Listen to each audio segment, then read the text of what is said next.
আছে যারা এত মানে নিরীহ প্রকৃতির এবং স্বচ্ছ প্রকৃতির সাংবাদিক, এই দুইজনকে আমি খুঁজে পেয়েছি সাংবাদিকের জগতে এসে।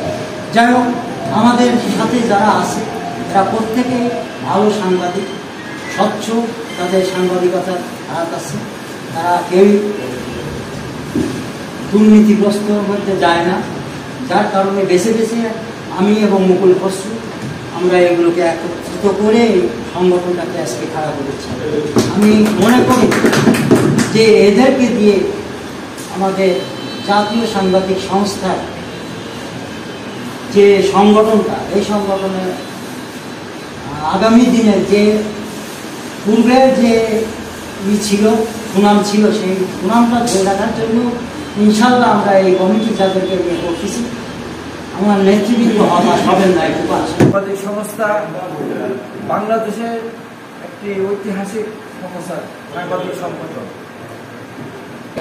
বিপ্লব করতে হলে, অগ্রসর হতে হলে, সমাজ পরিবর্তন করতে হলে, পরিবর্তন আনতে হলেই তরুণদেরকে দরকার, নবীনদেরকে দরকার। অতএব সেই ক্ষেত্রে আপনারা কমিটিরা যেভাবে সাজাইছেন, যে নবীনদের সমাবেশ ঘটিয়েছেন, এটাই আপনাদের চিন্তা চেতনার মধ্যেও যে একটা বিপ্লব আছে, বিপ্লবিক চিন্তা ভাবনা আছে, এটার জন্য আপনাদেরকে আবারও ধন্যবাদ জানাচ্ছি।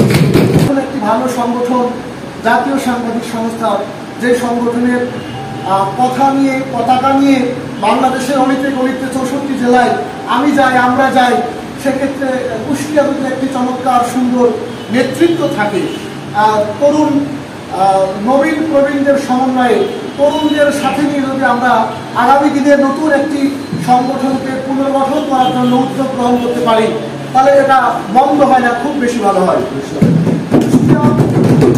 কুষ্টিয়া দেশের একটি সাবেক জেলা, প্রবীণ জেলা। দেশে যখন 17-18 জেলা, তখন একটি জেলা কুষ্টিয়া। সেদিক থেকে 64 জেলার মধ্যে কুষ্টিয়া জাতীয় সাংবাদিক সংস্থায় অন্যতম জেলা হবে, ভূমিকা পালন করবে সাংবাদিকদের জন্য, এটাই স্বাভাবিক। আমরা মনে করি আপনারা যারা আজকে উপস্থিত হয়েছেন, আপনাদের নেতৃত্বে জাতীয় সাংবাদিক সংস্থার দীর্ঘ 44 বছরের আন্দোলন সংগ্রাম কুষ্টিয়া জেলা এবং আশেপাশের জেলাগুলোতে আরো সোচ্চার হবে।